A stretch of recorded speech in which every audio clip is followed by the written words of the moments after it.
श्री शिवाय नमस्तुभ्यम दोस्तों। आप सभी लोग जानते हैं कि 29 जनवरी 2024 को है सोमवार संकट चौथ। दोस्तों ये साल की सबसे बड़ी चौथ होती है, इसलिए आप लोगों को ये सोमवार संकट चौथ का दिन बिल्कुल भी नहीं छोड़ना चाहिए, क्योंकि दोस्तों ये एक ऐसा विशेष दिन पड़ रहा है इस बार की जो संकष्टी चतुर्थी है या संकटा चौथ है या संकट चौथ है या तिलकुट चौथ है, क्योंकि इसे कई नामों से जाना जाता है क्योंकि इसका महत्व भी उतना ही बड़ा है। इस बार ये जो चौथ पड़ रही है ये भगवान शिव जी के सबसे प्रिय दिन सोमवार के दिन ही पड़ रही है, इसलिए आप लोगों के लिए ये मौका बहुत ही बड़ा है। इसलिए अपने हाथ से ये मौका मत जाने देना। जब आप लोग इस दिन ये एक छोटा सा उपाय अगर कर लोगे ना, तो इस दिन आपको भगवान शिव जी का तो आशीर्वाद मिलेगा ही मिलेगा, साथ ही में भगवान गणेश जी का आशीर्वाद भी मिलेगा।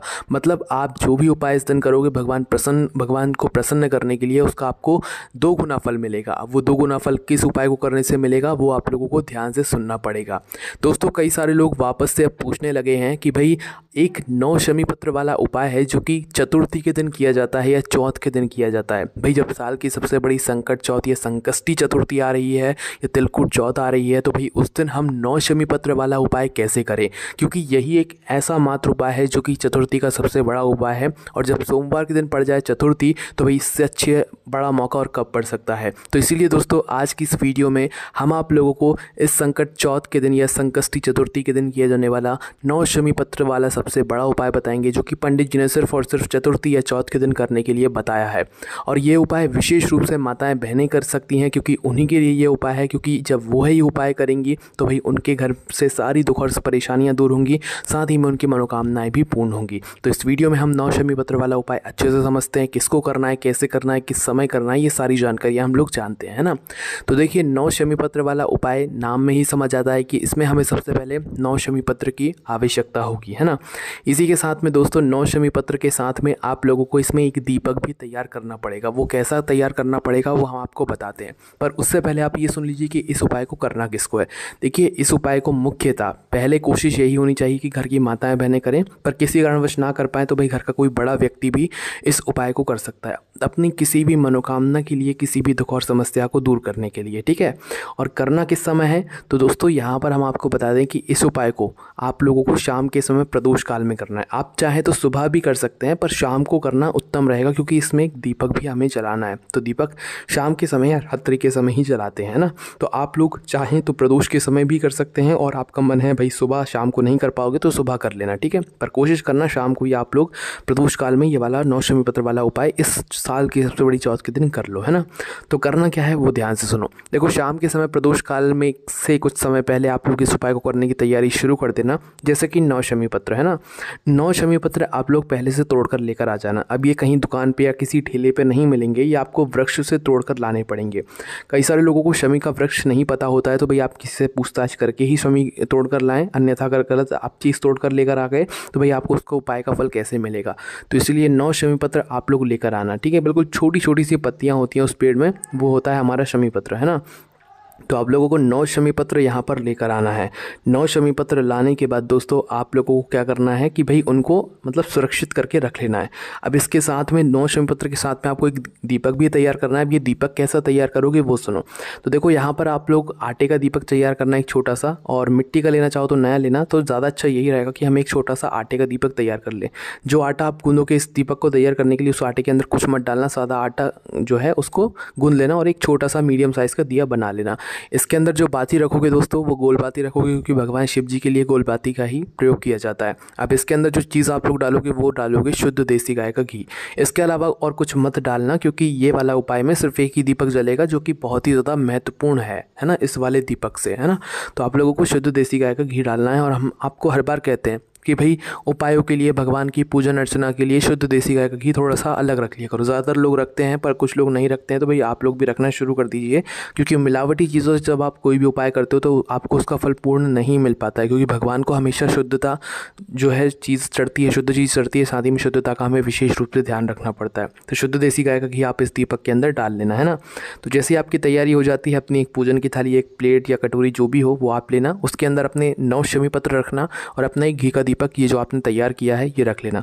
घर से मात्र आपको दीपक को पूरा तैयार करना है, जलाना नहीं है, इस बात का ध्यान रखना है ना। तो जैसे ही आपके दीपक तैयार हो जाता है तो शाम के समय प्रदोष काल में कितने बजे से कितने बजे के बीच में, लगभग 6 बजे से 7 बजे, 6 से 7 के बीच में, मतलब जो शाम के 6 बजे से लेकर 7 बजेंगे उसके बीच में कभी भी आप अपने इस उपाय को करने के लिए शिव जी के मंदिर पहुँच सकते हो। अगर लेट भी हो जाओ तो भाई रात्रि को 8 बजे से पहले कभी भी आप इस उपाय को कर सकते हो, है ना। तो भगवान शिव जी के आप लोग सबसे पहले मंदिर पहुंचना, ठीक है। मंदिर जैसे ही पहुंचोगे तो भगवान शिव जी के मंदिर के अंदर प्रवेश कर जाना। प्रवेश करने के बाद दोस्तों आप लोगों को क्या करना है कि सबसे पहले तो भगवान के आपको दर्शन करना है, मतलब उनको बस देखना है, उनको निहारना है, उनके दर्शन कर लेना है, ठीक है। उसके बाद में दोस्तों अगर आप इस उपाय को सुबह कर रहे हो तो देखो सुबह आप पहले अपनी पूजन अर्चना कर लेना, जल चढ़ा रहे हो, चंदन लगा रहे हो, जो आप पूजन अर्चना करना चाहो भगवान शिव जी के, क्योंकि सोमवार का दिन रहेगा तो सभी लोग पूजन अर्चना ज़रूर करेंगे। तो भैया पहले आप अपनी पूजन अर्चना सारी कर लेना, उसके बाद ये वाला उपाय करना है ना। तो जैसे ही पूजन अर्चना हो जाए, इसी तरीके से शाम की भी है, शाम को भी पहले दर्शन कर लीजिएगा, सब कर लीजिएगा, उसके बाद उपाय कीजिएगा, ठीक है।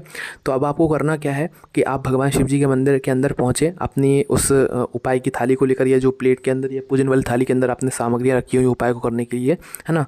तो आप कितने शमी पत्र लेकर आए हो? पूरे 9 शमी पत्र लेकर आए हो। साथ में क्या लेकर आए हो? एक घी का दीपक लेकर आए हो, है ना। तो अब आपको करना क्या है कि 9 शमी पत्र और एक घी के दीपक का क्या करना है वो ध्यान से सुनो।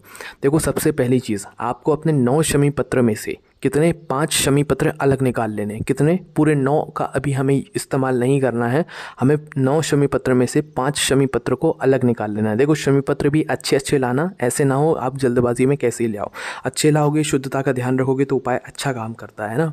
तो 5 शमी पत्र लेकर आना। 5 शमी पत्र को ला कर, मतलब 5 शमी पत्र अलग निकाल कर, अब आप पहले भगवान शिव जी को, शिवलिंग को देख लेना, और भगवान शिव जी की शिवलिंग पर जहाँ पर भी गणेश जी का स्थान होता है वो स्थान देख लेना, ठीक है। जिसको नहीं पता हम उसके लिए बता देते हैं कि भगवान शिव जी की जो शिवलिंग होती है, शिवलिंग के ऊपर एक गणेश जी का स्थान होता है। मतलब ये वाला जो उपाय है ये आपको भगवान गणेश जी की मूर्ति के पास में नहीं करना है, क्योंकि दोस्तों शिवलिंग के अंदर ही शिव जी का पूरा परिवार विराजित होता है। तो इसलिए शिवलिंग में जहाँ पर गणेश जी का स्थान है पहले आपको वो देख लेना है। तो हम आपको बता दें कि जो भगवान गणेश जी का स्थान होता है शिवलिंग में, वो होता है जलाधारी के ऊपर। भगवान शिव जी की तरफ से आप खड़े होकर देखना, आप भगवान शिव जी की तरफ जब खड़े होकर देखोगे तो आपको उल्टा हाथ पड़ेगा, बट जिस तरफ से भगवान बैठे हुए हैं आप जब उस तरफ से देखोगे तो भगवान शिव जी की जो राइट हैंड साइड होगी, मतलब सीधे हाथ की तरफ जो जलाधारी होगी, वो जलाधारी का हिस्सा भगवान गणेश जी का स्थान होता है। मतलब शिवलिंग तो होती है पर जो जलाधारी होती है ना, जलाधारी का जो राइट हैंड साइड होता है या सीधे हाथ का भाग होता है वो होता है भगवान गणेश जी का स्थान। तो आपको क्या करना है, सबसे पहले अपनी 5 शमी पत्र को अलग निकाल कर उन 5 शमी पत्र को एक साथ जमा कर इन 5 शमी पत्र को भगवान गणेश जी वाले स्थान पर आपको समर्पित करना है, मतलब जलाधारी के सीधे हाथ पर, राइट हैंड साइड पर, है ना। तो जो पत्तियों का भाग होगा वो शिवलिंग की तरफ होना चाहिए, और जो डंडियों का भाग होगा, मतलब इन 5 शमी पत्र की डंडी भी होंगी तो आपने जमा ली होंगी, तो डंडी का भाग जलाधारी की तरफ, पीछे की तरफ हो जाएगा, मतलब जहाँ से जल बहता हुआ है और नीचे गिरता है, तो उस तरफ आप लोगों को करके ये 5 शमी पत्र को डंडी करके रख देना है, और पत्तियों का भाग शिवलिंग की तरफ करके भगवान गणेश जी वाले स्थान पर अपनी ये 5 शमी पत्र को समर्पित कर देना है, ठीक है। 5 शमी पत्र जैसे ही आप लोग समर्पित कर देते हैं भगवान गणेश जी वाले स्थान पर, उसके बाद में दोस्तों आपके पास अब कुल मिला के 4 शमी पत्र बची हुई होंगी। अब 4 में से भी आप 3 शमी पत्र अलग निकाल लो, ठीक है। 3 शमी पत्र अलग निकाल कर इनको भी एक साथ जमा लो। एक साथ जमाने के बाद दोस्तों इन 3 शमी पत्र को आपको कहाँ पर चढ़ाना है? इन 3 शमी पत्र को आपको चढ़ाना है भगवान शिव जी की शिवलिंग के ऊपर, ठीक है। 5 शमी पत्र आपने कहाँ पर चढ़ाएं? गणेश जी वाले स्थान पर जो अभी जो 3 शमी पत्र आपने निकाली हैं, इन 3 शमी पत्र को आपको भगवान शिव जी की जो शिवलिंग होगी, शिवलिंग के बिल्कुल ऊपर चढ़ाना है। इसमें जो पत्तियों का भाग होगा वो आगे की तरफ होगा और डंडियों का भाग पीछे की तरफ होगा, है ना। मतलब जो जलाधारी होगी जहाँ से जल नीचे गिरता है उस तरफ करके आपको पत्तियों का भाग करना है, पर चढ़ाना शिवलिंग के ऊपर ही है, बस डंडियों का भाग पीछे की तरफ हो जाएगा। तो मात्र 3 शमी पत्र आपको भगवान शिव जी की शिवलिंग के ऊपर चढ़ा देनी है ना। अब इसके बाद में दोस्तों आप लोगों ने 5 शमी पत्र भगवान गणेश जी वाले स्थान पर चढ़ाएं, 3 शमी पत्र शिवलिंग के ऊपर चढ़ाएं। अब बचा आपके पास 1 शमी पत्र। 1 शमी पत्र के साथ में आपके पास एक घी का दीपक भी बचा है। अब कई सारे लोग ये गलती बिल्कुल मत करना कि जाते से ही घी का दीपक जला दो, क्योंकि घी का दीपक जो हमने बनाया है वो उपाय के लिए बनाया है, ना कि आप लोगों को।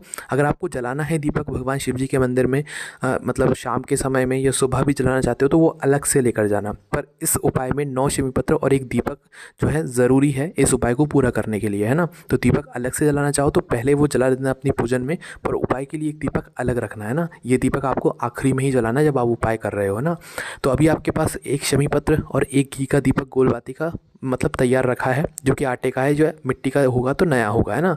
और ध्यान रखना कि घर से बत्ती बनाकर नहीं लानी, घर से पूरा दीपक तैयार करके लेकर आना है। नहीं तो आप लोग ऐसा करो कि बत्ती लेकर आ जाओ और वहीं पर रखे हुए दीपकों में दीपक जला दो, ऐसा नहीं होगा। घर से ही पूरा दीपक तैयार करके लाना है ना। इस तरीके से उपाय करना है आपको। तो आपका आखिरी में एक शमी पत्र और बचा हुआ एक दीपक लेकर सीधा आपको भगवान शिव जी के मंदिर या प्रांगण की जो चौखट होगी, मेन गेट के बाहर मत आना, जो भगवान शिव जी का मंदिर होगा, मंदिर का प्रांगण होगा, उस चौखट पर आ जाना, ठीक है।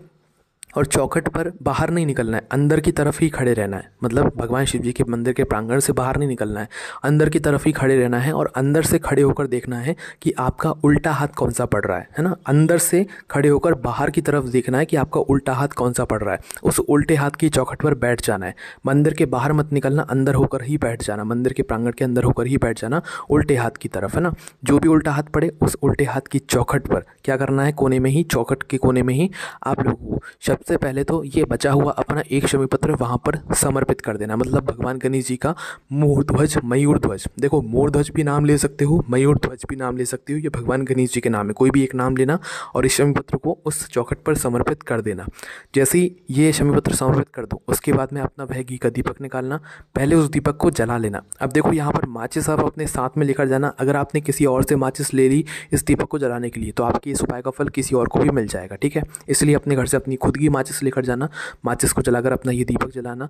और दीपक जलाने के बाद आपने जो एक शमी पत्र भगवान शिव जी की चौखट पर मतलब रखा हुआ है अपने लेफ्ट हैंड साइड में, भाई उसी शमी पत्र के साइड में भगवान गणेश जी का वापस से मोर ध्वज, मयूर ध्वज, गणेश जी का नाम लेते हुए अपनी मनोकामना को बोलते हुए इस दीपक को वहाँ पर रख देना है।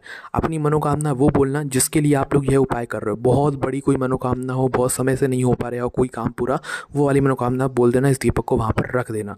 और वहीं पर भगवान गणेश जी का थोड़ा स्मरण करके, भगवान शिव जी का स्मरण करके आप लोग उनको धूप दे लेना, है ना। और फिर से भगवान शिव जी के दर्शन करने के आप लोग धूप देकर अपने घर पर वापस जा सकते हो। बस यहाँ पर ये उपाय पूर्ण हो जाता है। दोस्तों ये 9 शमी पत्र वाला उपाय कई सारे लोगों को अभी पता नहीं है, इसलिए आप लोग इस उपाय को ज़्यादातर लोगों तक बताओ, क्योंकि भाई ये वाला जो उपाय है ना, इस उपाय को करने का सबसे बड़ा और सबसे सही दिन जो है आने वाला है, जो कि इस बार सोमवार के दिन ही पड़ रहा है। तिलकुट चौथ या संकट चौथ या संकष्टी चतुर्थी, अब आपको सोच लो इस एक ही दिन को कितने नामों से जाना जाता है। बस यही इतना बड़ा दिन सोमवार के दिन पड़ रहा है, तो इससे अच्छी बड़ी और बात क्या हो सकती है। तो भी आप लोगों को इस उपाय को इस दिन जरूर करना है। अपने किसी भी प्रकार की मनोकामना या दुख और समस्या को दूर करने के लिए आप लोग ये वाला उपाय कर सकते हो। बाकी दोस्तों कोई भी दिक्कत, समस्या, परेशानी आती है तो हमसे कमेंट करके पूछ सकते हो। ओम नमः शिवाय, जय भोले बाबा।